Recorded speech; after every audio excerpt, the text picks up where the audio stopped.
Hello and welcome to online एडा for study बनसबैड for learning. दोस्तों स्वागत है आप सभी का। इस वीडियो में हम बात करने वाले हैं तीन बड़ी और लेटेस्ट अपडेट के बारे में जो कि संबंधित हैं UP TGT PGT exam date के बारे में, साथ ही साथ उसके एग्जाम, इसके अलावा उसके रिजल्ट के लिए। साथ ही हम बात करेंगे उत्तर प्रदेश में नई शिक्षक भर्ती के विज्ञापन को लेकर, प्राथमिक में बीएड, इसके अलावा और भी कई बड़ी लेटेस्ट अपडेट। एक एक करके सारी अपडेट हम कवर करें उससे पहले बस आपसे रिक्वेस्ट है कि चैनल को सब्सक्राइब करके बेल आइकन को दबा लो और वीडियो को लाइक कर दें। साथ ही साथ अपने दोस्तों यारों के साथ शेयर कर दें, क्योंकि इस चैनल के माध्यम से दी जाने वाली सभी जानकारी रियल ऑथेंटिक ही होती हैं। सबसे पहले बात कर लेते हैं यूपी टीजीटी पीजीटी एग्जाम के लिए।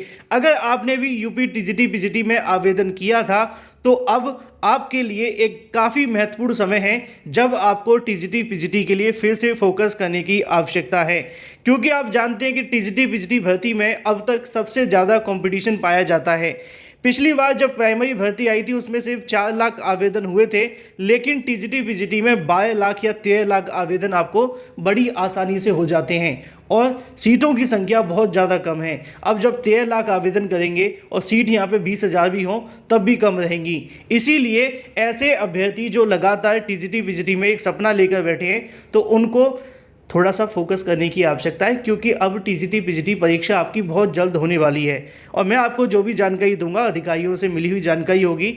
उत्तर प्रदेश माध्यमिक शिक्षा सेवा चयन बोर्ड के उप सचिव रहने वाले नवल किशोर, जो कि अब नए शिक्षा सेवा आयोग के सदस्य बनने जा रहे हैं, उनके माध्यम से जो भी जानकारी दी जाती है वो सटीक होती है। उन्होंने पहले ही बता दिया था कि अगस्त के अंदर नए शिक्षा सेवा चयन आयोग को लेकर काम खत्म हो जाएगा और 21 अगस्त 2023 को नए शिक्षा सेवा चयन आयोग का जो काम है वो समाप्त हो गया, क्योंकि राज्यपाल ने उसको मंजूरी दे दी।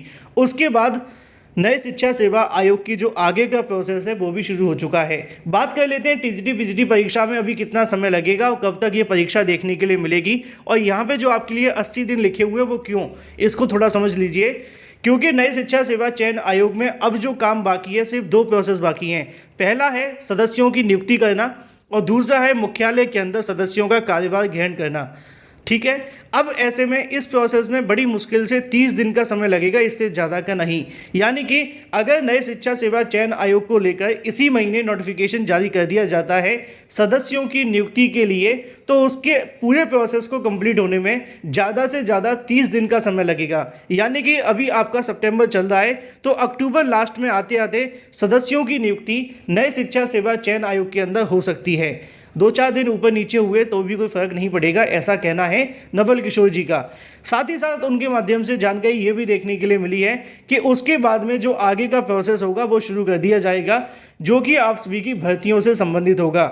यानी कि आप लोग मान करके चलिए कि नवंबर महीने के अंदर नया शिक्षा सेवा चयन आयोग आपको प्रयागराज में दिखाई देगा, अगर उसका मुख्यालय प्रयागराज बनाया जाता है तो, जो कि उम्मीद है वही बनाया जाएगा। और बिल्डिंग की अगर बात की जाए तो माध्यमिक शिक्षा सेवा चयन बोर्ड की बिल्डिंग का ही इस्तेमाल इसमें होने वाला है, इसको लेकर भी सहमति बन गई है। तो नए शिक्षा सेवा चयन आयोग को लेकर तो काम जारी है, लेकिन अगर बात की जाए परीक्षाओं के बारे में तो जानकारी देखने के लिए मिली है कि नए शिक्षा सेवा चयन आयोग के माध्यम से सबसे पहले उन्हीं परीक्षाओं का आयोजन देखने के लिए मिलेगा जिनको पुराने आयोगों ने अधूरा छोड़ दिया था। इसमें 2 परीक्षाएं आपको देखने के लिए मिलती है। पहली आती है टीजीटी और पीजीटी की और दूसरी आपको देखने के लिए मिलती है असिस्टेंट प्रोफेसर की। इन दोनों परीक्षाओं को नए शिक्षा सेवा चयन आयोग की पहली प्राथमिकता में होगा कराना, और जो मुझे जानकारी मिली है उसके मुताबिक इन परीक्षाओं को नवंबर के बाद कभी भी करवा लिया जाएगा। अगर नवंबर में नया शिक्षा सेवा आयोग पूरे तरीके से अस्तित्व में आ जाता है ज़मीनी स्तर पर, तो उसके बाद में इस परीक्षाओं को कराने के लिए नवंबर लास्ट या दिसंबर की स्टार्टिंग में परीक्षाएं बड़ी आसानी से हो सकती हैं।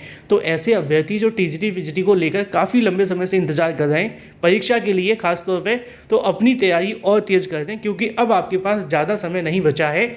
आपकी परीक्षा नवंबर लास्ट में संभावित तौर पर या फिर दिसंबर की स्टार्टिंग में बड़ी आसानी से हो जाएगी। अगर 2-4 दिन आगे पीछे हो भी जाए तब भी ज़्यादा फर्क नहीं पड़ेगा।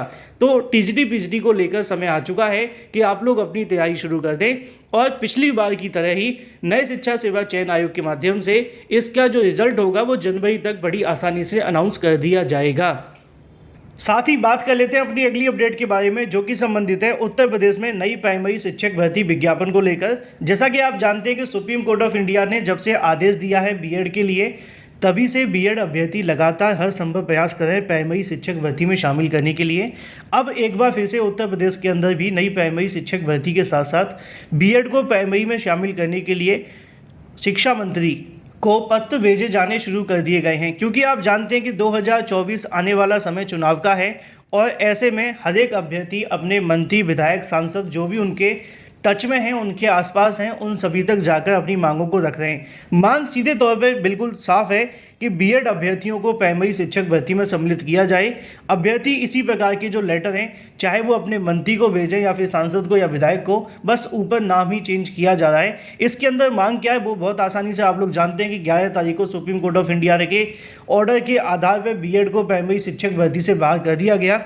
इसमें बीएड करने वाले अभ्यर्थियों की गलती कम थी, क्योंकि एनसीटीई ने गजट को गलती तरीके से जारी किया और उसी के आधार पर बीएड करने वाले लाखों अभ्यर्थी प्राइमरी शिक्षक भर्ती से बाहर हो गए। अब ऐसे में इन सभी भर्तियों के अंदर बीएड छात्रों को प्राइमरी शिक्षक भर्ती में शामिल करने के लिए एक बार फिर से कहीं ना कहीं यहाँ पे जो पत्र भेजे जा रहे हैं, इन सभी के संबंध में अभ्यर्थी लगातार इसी पत्र को अलग अलग मंत्री, विधायक, सांसद को भेजने की तैयारी कर रहे हैं, क्योंकि आप जानते हैं कि यह समय आप सभी के लिए काफ़ी महत्वपूर्ण है। अगर चुनाव के समय पर अभ्यर्थी अपने मंत्री, विधायक, सांसदों के ऊपर दबाव बनाएंगे तो शायद उनके लिए कोई निष्कर्ष देखने के लिए मिले। इन्हीं बातों को ध्यान में रखते हुए अभ्यर्थियों के माध्यम से उत्तर प्रदेश में भी छात्रों की मांग की जा रही है कि नई प्राइमरी शिक्षक भर्ती का जो विज्ञापन जारी किया जाए उसमें बीएड को शामिल करते हुए नई प्राइमरी शिक्षक भर्ती का जो विज्ञापन है वो शामिल हो, और साथ ही साथ इसी प्रकार के पत्र शिक्षा मंत्री से लेकर अगर बात की जाए मुख्यमंत्री तक संबोधित किए जा रहे हैं, प्रधानमंत्री तक। इसके अलावा जो भी उनके मंत्री और विधायक, सांसद हैं, उनसे मांग है कि उत्तर प्रदेश में जो 51,000 प्लस 17,000 पद खाली हैं, इन सभी पर नई शिक्षक भर्ती का विज्ञापन जारी करते समय बीएड को भी प्राइमरी शिक्षक भर्ती में सम्मिलित किया जाए। अभ्यर्थी लगातार अध्यादेश को लेकर भी मांग कर रहे हैं, एनसीटीई में संशोधन की मांग कर रहे हैं और भी अलग अलग मांगों को लेकर। लेकिन सरकारों का स्टैंड क्या है वो काफ़ी महत्वपूर्ण है, क्योंकि कोई भी सरकार अभी बीएड को लेकर खुलकर बोलने के लिए तैयार नहीं है। अभी हाल ही में आपने देखा कि पश्चिम बंगाल के माध्यम से बीएड को बाहर कर दिया गया। इसी तरीके से अलग अलग राज्यों में अलग अलग फैसले देखने के लिए मिल रहे हैं, क्योंकि अभी एनसीटीई इस मुद्दे पर अपना स्टैंड क्लियर नहीं कर रही है। तो बीएड वर्सेस बीटीसी पर बीएड अभ्यर्थी लगातार प्रयास में है कि शिक्षा मंत्री और जो भी सरकार के अधिकारी हैं उनकी बातों को सुने और बीएड को प्राइमरी में शामिल करें। वहीं दूसरी तरफ बहुत सारे अभ्यर्थी मुझसे पूछ रहे थे कि बिहार में आने जो शिक्षक भर्ती निकाली गई है बीएड को लेकर, क्या उसका रिजल्ट जारी होगा कि नहीं होगा, क्या बीएड बाहर हो गया है? तो बिहार के अंदर अभी बीएड को बाहर नहीं किया गया है, लेकिन आप कह सकते हैं कि ना तो अभी वो अंदर हैं और ना ही बाहर हैं, बीच में कहीं ना कहीं सरकार ने लटका दिया उनको, क्योंकि उनकी सीटों को रिजर्व तो किया गया है, लेकिन जल्द ही इस पर महाधिवक्ता से वो मुलाकात करेंगे और उसके बाद में बिहार में बीएड को लेकर फैसला लेंगे। लेकिन अभी बीएड की सीटों को रिजर्व रखा गया है। फिलहाल इस वीडियो के माध्यम से इतना ही। रियल ऑथेंटिक जानकारी के लिए चैनल को सब्सक्राइब करके बेल आइकन को दबा लें। Thank you for watching this video.